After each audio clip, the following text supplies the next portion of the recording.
Nouveau point d'actualité sur FM Télévision, madame, messieurs, bonsoir et merci de nous choisir pour l'essentiel de l'actualité. On va démarrer en bref. Sachez que le président de la République, Félix Tshisekedi, a participé ce vendredi à la célébration du 60e anniversaire de la République unie de la Tanzanie à Dar es Salaam. Il s'est joint à d'autres chefs de l'État pour cet événement historique. Rappelons que cette présence illustre évidemment les bonnes relations entre la République démocratique du Congo et la Tanzanie, l'engagement justement du président Félix Tshisekedi dans la coopération régionale est louable et témoigne de sa volonté d'y renforcer les liens entre les deux pays. Nous y reviendrons avec plus de précisions dans nos prochaines éditions. Puisqu'on parle de la présidence, on va y rester. Le président de la République, Félix Tshisekedi, je citais, a échangé ce jeudi tour à tour avec les ambassadeurs de la Belgique, des États-Unis, de la France, au menu de leurs entretiens, la situation sécuritaire et humanitaire dans l'Est de la République démocratique du Congo. Pour plus de détails, on va vous laisser suivre cet élément.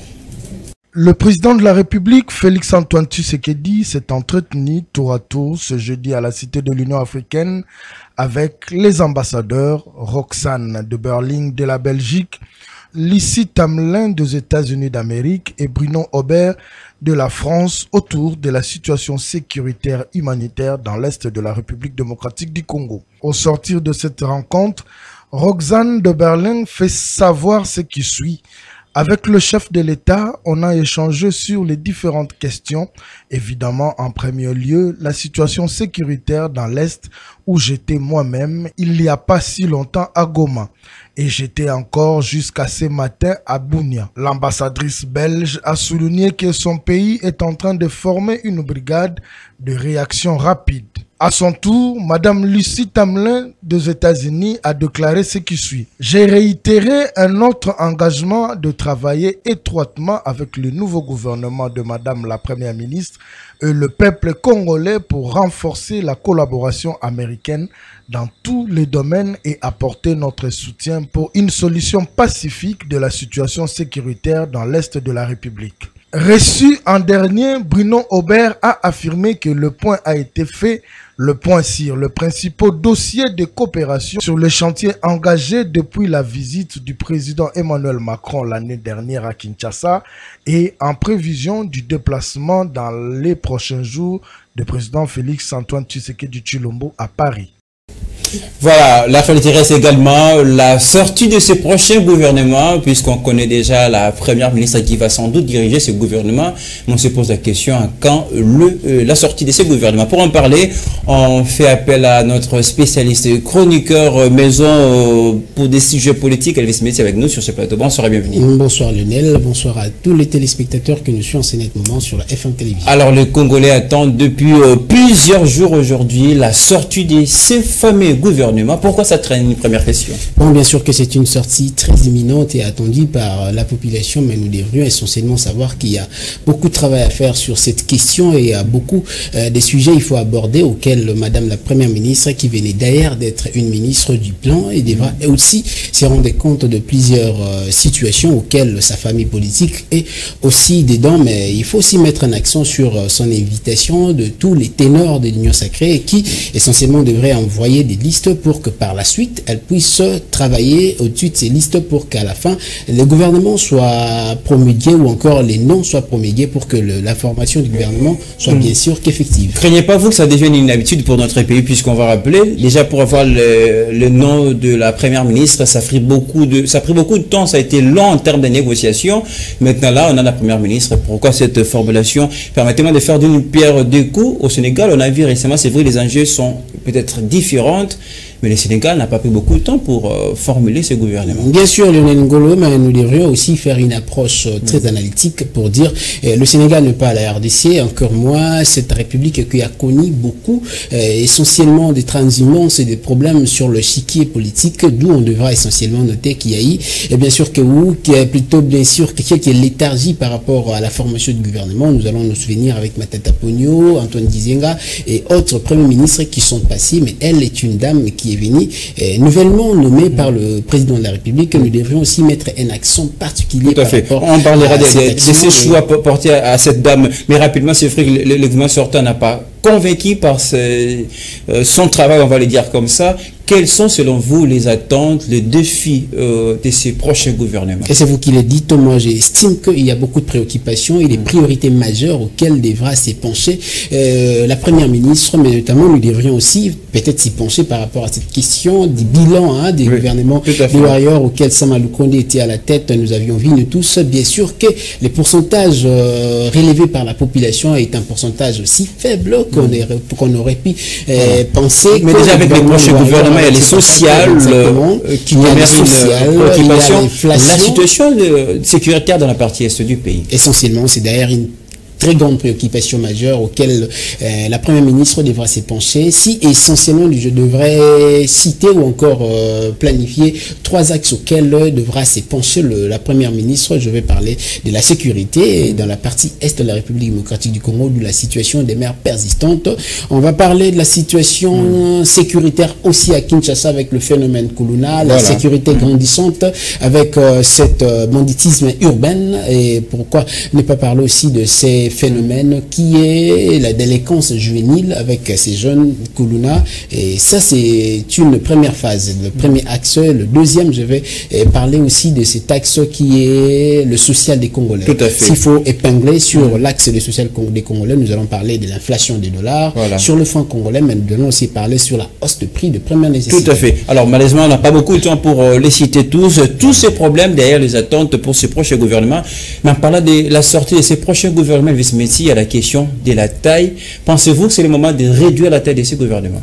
J'ai reçu un invité sur le plateau qui m'a informé ou encore qui m'a dit, parler, je pense que je partage aussi cet avis avec lui, qui a pensé que le problème ici sur la formation et la taille n'est pas essentiellement de voir le nombre, parce que la RDC a beaucoup de préoccupations. C'est bien sûr que oui, on peut nager avec 45 membres du gouvernement, mais ce qui est beaucoup, quand même. Il faut mettre un accent. Bon, je ne sais pas, mais je beaucoup pense que ça peut répondre avec les domaines prioritaires. Il faut aussi penser à ça, parce que la RDC avec sa superficie et la grandeur de ses pays, on ne peut pas seulement se limiter avec 25 ministres. Moi, je ne pense que... Mais les grands problèmes ici résident au niveau de l'expérience, mais notamment de l'ancienneté des membres du gouvernement. Parce qu'il ne faut pas seulement compter qu'une personne qui a fait la Deuxième République, la Troisième, ou encore qui doit aussi se figurer dans cette République de Félix Tshisekedi. Il faut aussi peut-être donner la chance à cette jeunesse, à cette nouvelle classe politique, à cette progéniture qui a aussi à donner le meilleur de soi pour que essentiellement la chose puisse évoluer, que la machine puisse tourner.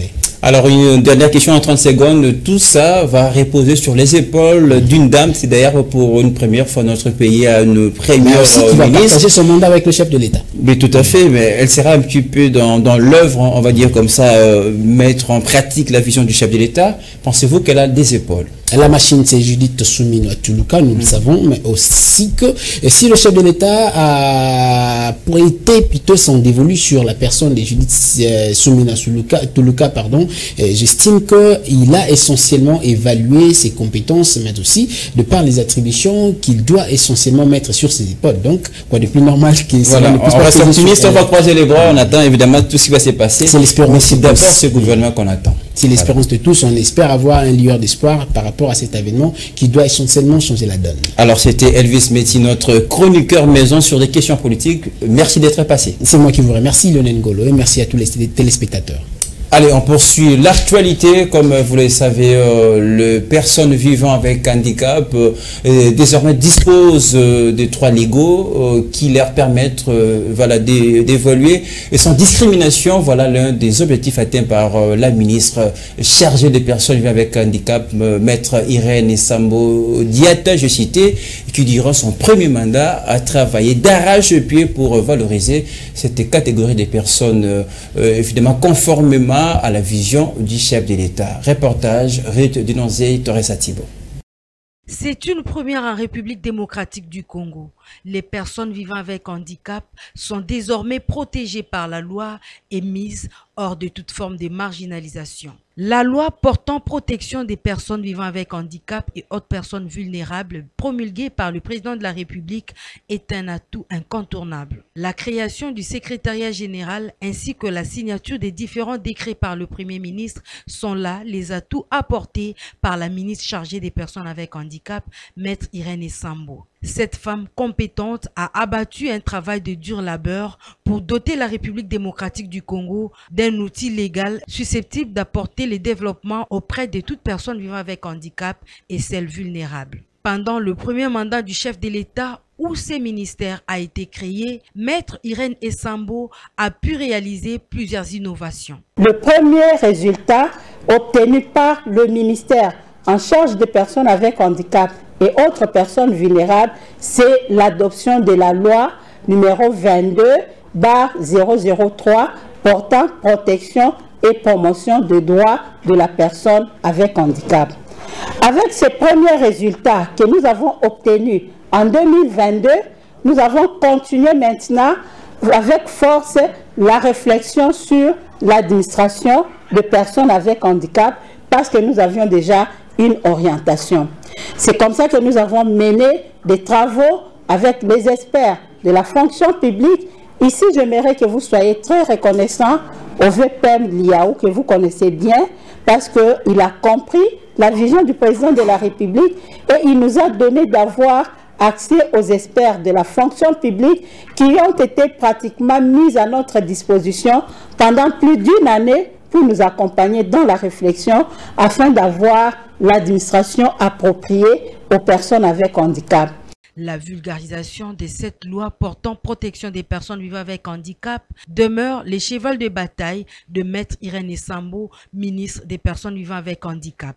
Rappelons que cette conférence de presse est une mise au point retraçant les différentes innovations apportées dans ces ministères des personnes vivant avec handicap dont la direction a été assumée avec bravoure par Maître Irène Esambo conformément à la vision du président de la République, seule de lutter contre la marginalisation des personnes vivant avec handicap en République démocratique du Congo, mais plutôt promouvoir leur autonomisation.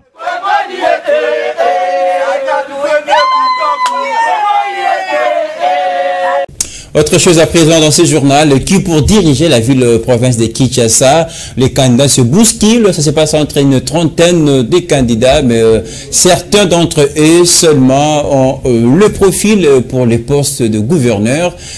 Sur la liste, évidemment, on retrouve Mireille Koni-Koni-Nzeba, candidate numéro 8, et qui a rempli toutes ces formalités le jeudi 25 avril 2024. Commentaire, Déborah Petit. Avant de se lancer dans la bataille, place d'abord au dernier réglage sur le plan administratif, condition inévitable pour tous les candidats. Après cette étape, la candidate gouverneur au numéro 8 a croisé les micros de la presse qui l'attendait. Et c'est net en ce moment précis que Mireille Koni-Koni-Nzeba a dévoilé ses ambitions pour la ville-province de Kinshasa.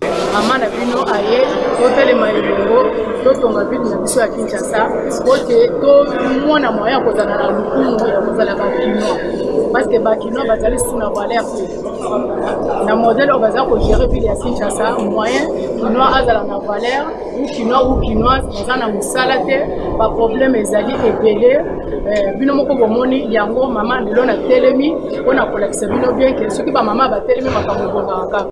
Vraisemblablement, la population peut compter sur des têtes bien faites comme celle de Mireille Nzeba Koni-Koni, une femme déterminée à déployer toutes ses énergies possibles pour revêtir la ville-province de Kinshasa de sa nouvelle robe de gloire. Un seul refrain retentit, victoire pour la candidate gouverneur numéro 8.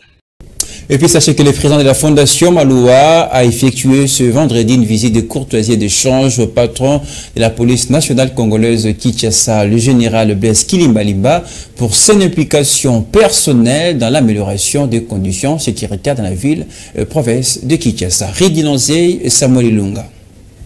Après avoir constaté et bien observé l'amélioration des conditions sécuritaires à travers la ville de Kinshasa, le président de la Fondation Maloua, Maître Maloua Billy Cléophas, est personnellement descendu ce vendredi au commissariat provincial de la police nationale ville de Kinshasa dans le cadre d'une visite de courtoisie et d'encouragement au patron de la police pour la capitale, le général Blaise Kilimbalimba. L'auteur naturel de la vision « Nul n'a le droit d'être heureux seul sur la terre » a jugé opportun d'encourager remercié le patron de la police, le général Blaise Kilimbalimba, pour les différentes stratégies qu'il a mises en place, notamment les opérations Panthère Noire et Corps à Corps, lesquelles consistent à la traque sévère des inciviques communément appelés Koulouna. Protocole oblige, le Congolais les plus humanitaires, Maître Malou Abili Cléophas, a été escorté dans les bureaux du général où un bref entretien a eu lieu à huis clos. À son tour, l'homme du comportement, l'imbattable général Blaise Kilimbalimba, a apprécié le mérite lui exprimé par Maître Malou Abili Cléophas, accompagné du grand notable de la ville de Kinshasa, Jean-Marie Mboma. Pour ceux qui ne le savent peut-être pas, le patron de la police pour la ville de Kinshasa a déjà arrêté des milliers de délinquants communément appelés Koulouna qui autrefois semaient la terreur dans la capitale. Le général Blaise Kilimbalimba a fait preuve d'un professionnalisme et d'un savoir-faire hors pair.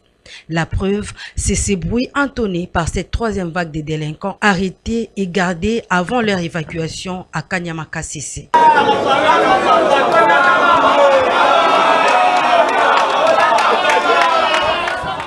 Ces jeunes gens gardés dans les installations du commissariat provincial de la police ont ovationné le président de la fondation Maloua, dont l'écho de l'humanisme a atteint son paroxysme. Société à présent, parlons évidemment de cette situation. Vous le savez, le prix du carburant est revenu à la hausse depuis ce matin. Il passe de 3250 à 3450 ou carrément 3500 francs congolais. Une situation qui met en difficulté le conducteur. Qu'en pense donc? Ils se sont exprimés au micro de Deborah Petit et Torres Atibo. Chaque jour qui passe, la vie ne cesse de devenir chère dans la ville-province de Kinshasa. Aujourd'hui, c'est le problème du carburant qui se présente dans le quotidien des Kinois. Le prix passe de 3250 à 3450 et 3500 francs. Cela dépend des stations-service. Et ceci n'arrange pas du tout le motocycliste. Pour la moitié, tout comme il y a à nos grandes surprises, le carburant est mati. Et le carburant est mati, moi je pense que peut sa population difficulté. J'ai là 3250 et 3450 francs. Carburant matite. Pour eux, la meilleure solution pour s'en sortir, c'est d'augmenter le prix des transports. Bisonde tozaboui, ceux qui carburant matite, bisopé automatique transport. Tant que automatique transport, baklia balo belé, mais bisopé toza un problème té. Bien que cela soit une décision du gouvernement, la population s'en remet encore au ministre des hydrocarbures pour décanter la situation. En tout cas, vraiment, le gouvernement, vraiment côté la situation, le ministre, il y a hydro, comment on appelle, hydrocarbures, pour défendre pour la cause de la biche.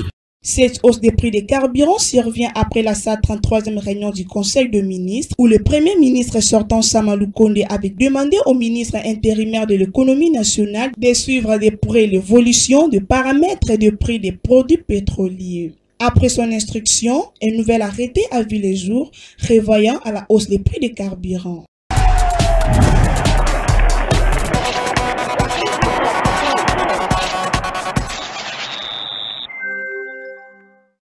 C'est l'heure de vous parler sport. Interclub de la CAF, l'heure de vérité approche pour le Corbeau de Mazembe qui joue tout à l'heure les clubs égyptiens de Al Ahly en match retour des demi-finales de la Ligue des champions de la CAF. Devant la presse, Lamine Diaye, entraîneur de Mazembe, reste confiant. Avant les matchs, on va l'écouter. On sait qu'on aura un match très très difficile parce que bon, Ahly c'est une équipe qu'on ne présente plus. On n'a pas 11 titres de champion d'Afrique par hasard. On sait que c'est une grande équipe, mais je peux vous faire savoir qu'on n'est pas venu non plus en tourisme. Et qu'on est venu défendre nos chances, qui sont de 50-50. Compétition, c'est pour aller le plus loin possible. Mais pour aller le plus loin possible, il faut battre les meilleurs. Et Ahly fait partie des meilleurs. Donc si on veut avoir ces ambitions-là, forcément, il faudra battre les meilleurs, tout simplement. Et à l'époque, il y avait beaucoup plus que ça.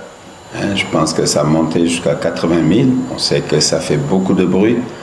Mais encore une fois, on est là pour défendre nos chances, mais à fond. Ce sera difficile. C'est contre une grande équipe, expérience, ils ont l'expérience, ils ont les joueurs avec. Mais encore une fois, un match de football reste un match de football. Et demain, c'est un autre match. Demain, c'est un autre match et certes, on joue à l'extérieur, on joue devant un bon public qui est derrière son équipe, mais n'empêche, on défendra nos chances, mais vraiment bec et ongle. On est venu en tout cas pour jouer. Justement, en parlant de ces matchs qui jouent la survie du dernier représentant congolais aux interclubs, le tout-puissant Mazembe a pu bénéficier de la visite du sélectionneur national congolais, Sébastien Desarbres, qui, un peu comme Lamine Dia, a apporté son soutien et reste très confiant pour la qualification de Mazembe. On va l'écouter.